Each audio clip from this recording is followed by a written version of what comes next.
Bonjour, chers amis internautes. Aujourd'hui, nous allons apprendre et comprendre et connaître aussi un sujet très intéressant qui consiste à comprendre le NAS. C'est quoi un NAS? Quels sont les outils pour créer un NAS? Et après cela, nous allons essayer de partager un fichier sur un système de NAS, un serveur NAS, pour accéder à distance. Donc, sans toutefois tarder, je vais vous montrer comment ressemble un NAS.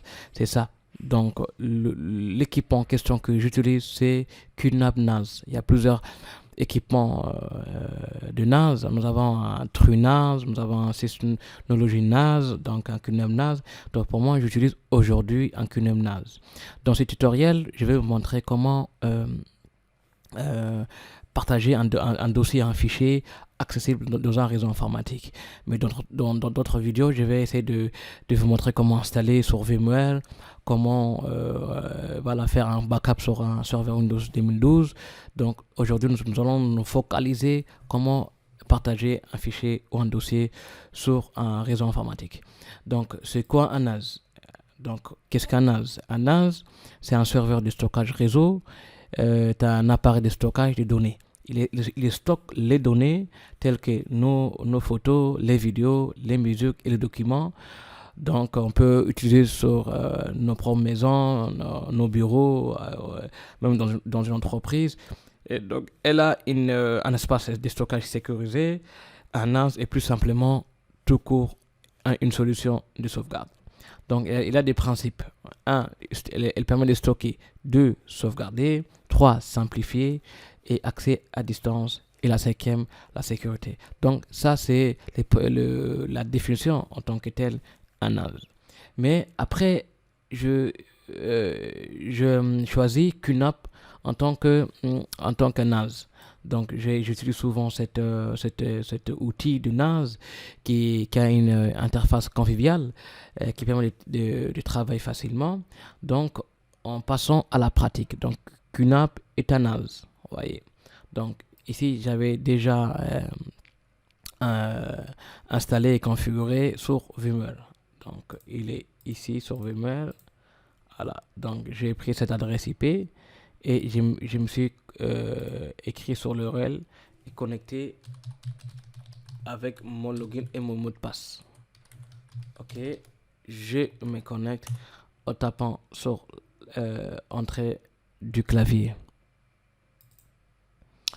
Ok, nous avons l'interface de fermer, me rappeler. Donc nous avons ici l'interface de QNAP. Voilà comment ça ressemble. Donc nous avons toute l'option. Donc comme je disais au début de la vidéo, c'est comment partager une ressource, un fichier ou une photo dans un réseau informatique. Donc dans ma machine, je vais essayer de partager de telle sorte accéder au fichier de QNAP. Donc dans un premier temps, je dois créer un utilisateur. Je viens ici, utilisateur. Donc j'ai créé Liban Watao. Vous voyez ici qu'il est actif. Puis je vais créer un dossier partagé. Donc je clique sur dossier partagé. Je partage par exemple un dossier qui s'appelle par exemple mon premier fichier ou fichier important. Fichier important. Donc je prends le disque dur de 13 Go. Après je mets suivant. Donc, est-ce que l'utilisateur, ça c'est le privilège d'accès aux utilisateurs, est-ce que Liban Watao a l'accès d'écrire, écriture et denied? Denied, ça veut dire refuser. Liban Watao a le droit d'écrire et lire aussi. Donc, je mets suivant. Donc, accès refusé, j'ai des non lecture, écriture. Je mets terminé. OK. Donc, voilà. Donc, on entend que l'application prend et fait ces modifications. Donc voilà, donc j'ai mon fichier important. Vous voyez, donc je viens connecter au serveur QNAS. Voilà, ici c'est serveur QNAS. Je déroule. Donc, euh, donc voilà, il me demande un login, un mot de passe. Je vais me connecter en mettant mon login, mon mot de passe. Voilà, et je mets OK. Donc, vous voyez, le fichier important que j'avais créé, je mets OK et terminé. Donc, il sera ici mon fichier partagé.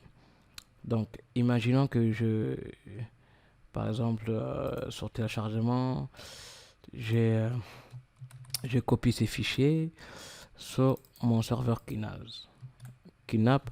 Voilà, donc je copie cette photo, je viens ici, je peux fermer ici File Station pour voir ce que j'ai mis comme données.